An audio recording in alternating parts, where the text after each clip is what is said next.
from mobile, wireless, and the internet, including the Chinese? I think that mobility creates democracy, Jim. And as Dan mentioned, what is really amazing is the power of the people. The power of the people, in my view, has never been better than with the capabilities that our industry has been able to bring to the table. The people are speaking throughout the world, and it's our technology that's allowing that voice to come through and to change countries and to change regions, and I think that's going to continue. Okay, Dan Mead, before I came down, I tweeted. You have to tweet, right? Who doesn't tweet?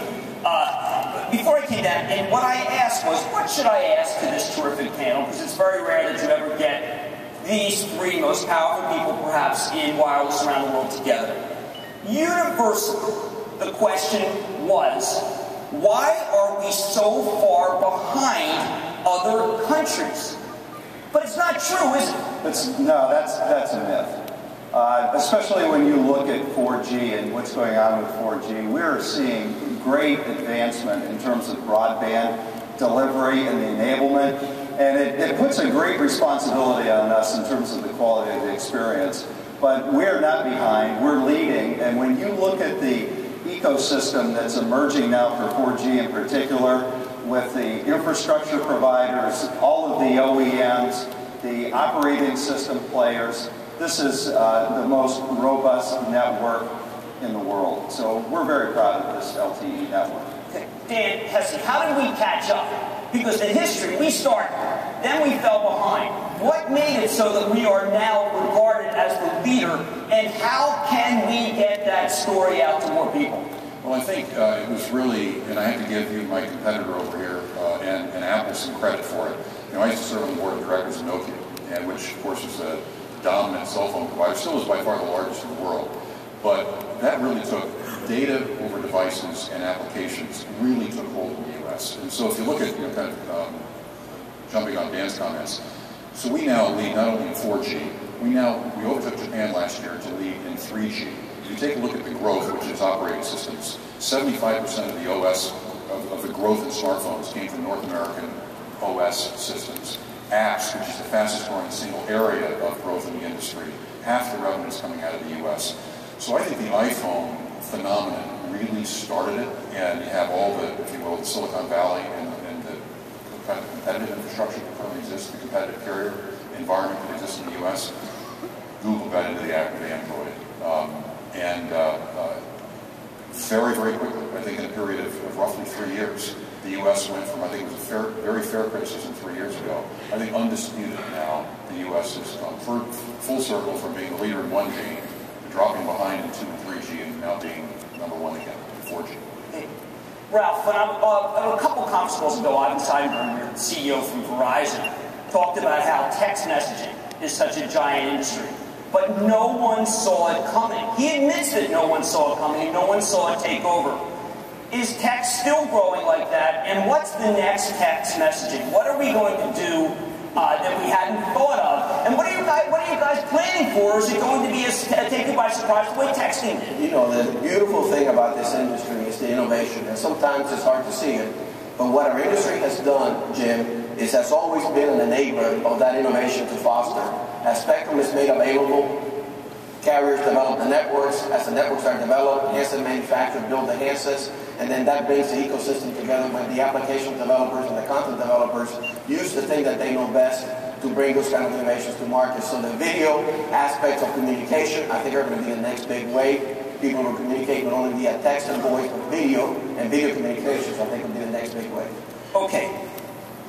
Dimmy, when I look at the way that my bill is, and I am a Verizon Wireless subscriber, and I look at how high it is, I think, why? I have 2 kids who's in 1960, it ain't me, believe me.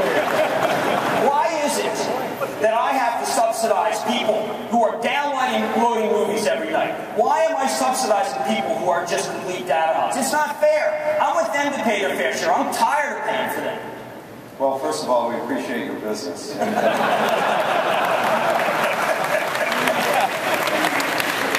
understanding the value of being part of Verizon Wireless.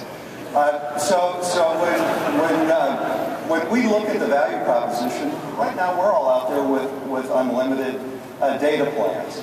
And that has been very important to foster the growth of the data adoption as the smartphones have enabled that on the networks.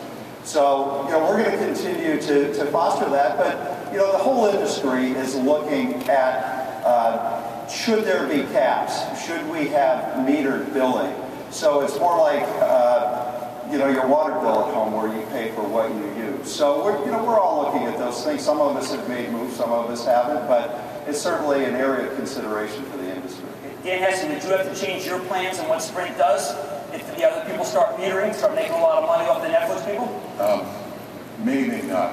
The important thing for us is to differentiate with the end user or customers in a way that they prefer to buy. And if you look at the internet model, the internet at home, it's not metered.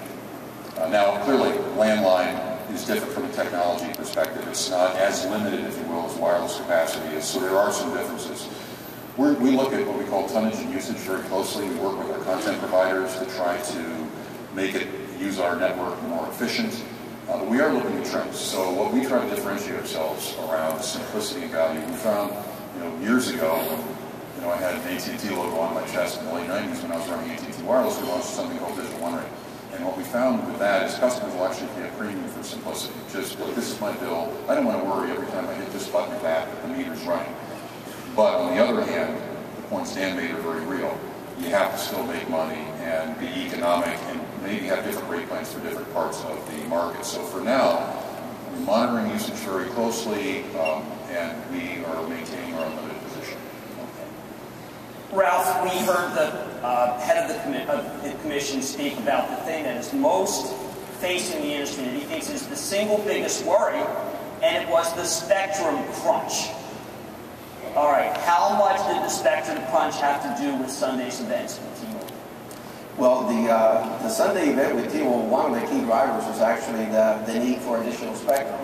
What we have found in our company, Jim, and we've been at the forefront of this, is that our data usage has grown 8,000% over the last 4 years. Few things in life grow 8,000% over 4 years. And as you heard the chairman and our own estimates say, it's going to grow 8 to 10x in the next 5 years. So I think what you saw announced Sunday actually helps to alleviate the spectrum exhaust that both AT&T and T-Mobile face in several major cities by allowing the networks to be combined and to better, more efficiently utilize that spectrum. So it's in the public interest that we solve that pending spectrum exhaust issue in major cities by this combination. That's one of the key tenets of the deal and one of the key benefits that I think it brings to the country. Dan Heston, do you agree with that? Well, in my opinion, it doesn't matter. I think the FCC, the DOJ,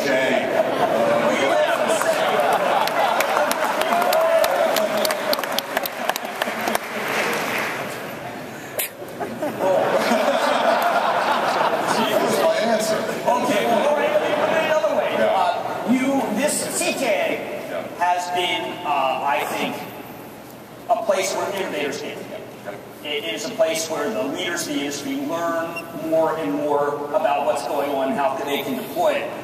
Are you concerned that we could have a stifling of innovation if we had a lot more consolidation in this industry? In my view, yes, I am concerned about it. If you take a look at, you can look at either wireless revenues or postpaid subscribers, which is the way most Americans buy the phone. Today, if you will, the big two have about 67% market share. If that transaction is allowed to proceed, it would be 79% market share in the hands of two providers. On the revenue side, it would increase, if you will, the top two to 74% of the market.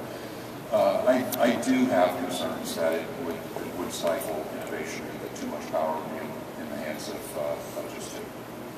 Dan Mead.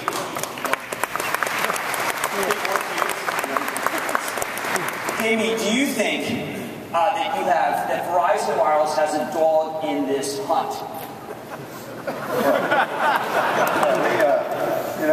We're certainly very interested in what's going on. Well, everybody's interested.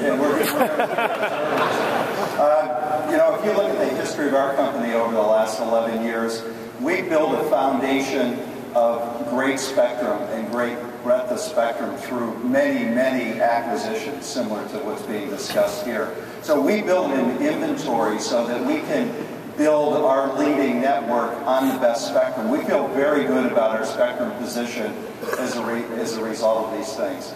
We'll be watching what goes on here. There may be some things market by market that are of interest, but we're very, very confident in our position, and we're going to be focused every day on doing a great job for our customers. We're not going to get distracted by Did you look at buying T-Mobile, and did you pass on it because you felt that maybe it wouldn't pass the Department of Justice's muster? We didn't think through that. We didn't think that there was a need. As I said, we've been through a series of great acquisitions and great integration into our company, and we're extremely confident in where we're at and in our assets, and that we can deliver for our customers. Ralph, when I'm watching a movie, when I'm watching March Madness at work when I'm supposed to be working, when I'm watching MajorLeagueBaseball.com, my screen sometimes freezes. And I get very angry. I get angry because I say, well, it's because they don't have enough towers. Or I get angry because they say, what's the backhaul? I get angry because they say, it's my PC. Who's at fault? Why do things freeze? Yeah, Verizon.